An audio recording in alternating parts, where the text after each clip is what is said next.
Today, Binary disclosed with Supermicro, one of the leaders of the server motherboards, multiple vulnerabilities, and we've been going through the vulnerability disclosure with the product security team from Supermicro for multiple months, and working together, we actually figured out the impact and how these vulnerabilities need to be patched.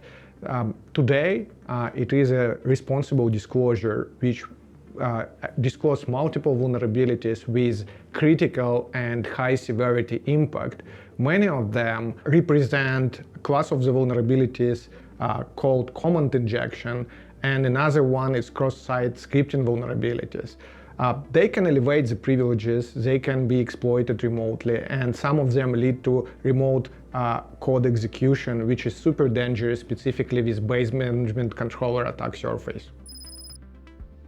These vulnerabilities are very dangerous for large enterprises and data centers, critical infrastructure, and many other places because vulnerabilities in base management controller can survive updates for the firmware, which is like system firmware, like UEFI BIOS, or a reinstallation of operating system. And more importantly, many of these vulnerabilities can use to implant or gain the persistent code execution, which basically give an attacker a very stealth method to persist in enterprise network. Of course, the defenders, IT security teams, CISAs should pay a lot of attention to such attack networks because it's very dangerous. And even DHS CISA earlier this year create a call to action to pay attention to base management controller security.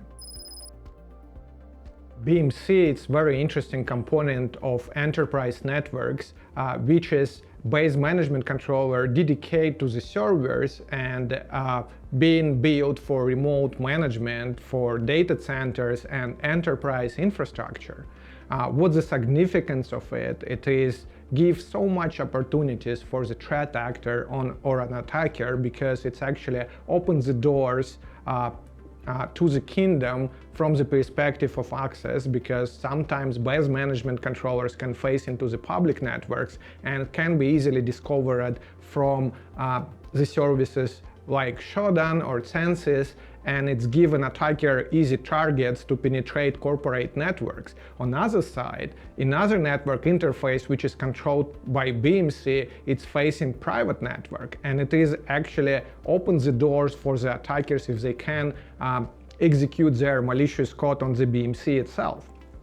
Another interesting point, it is about BMC. Even if the server in software gets shut down, it's still working and operating because it is a separate chip. So basically, if you shut down the server, BMC, it's still listening network interfaces and operating, and the threat actors can have a very stealth mechanism to persist and be accessible from the perspective of stealthness.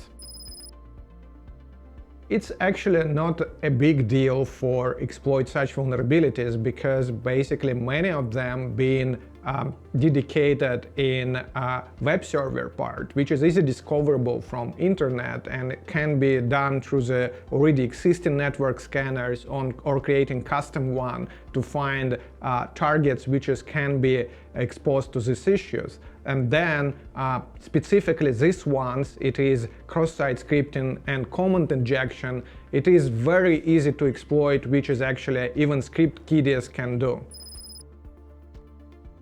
This is a crucial question. First, keep your network devices and base management controllers isolated from public networks. Second, keep your firmware up to date on all the devices across your device security posture, because you don't want to be exposed to known vulnerabilities.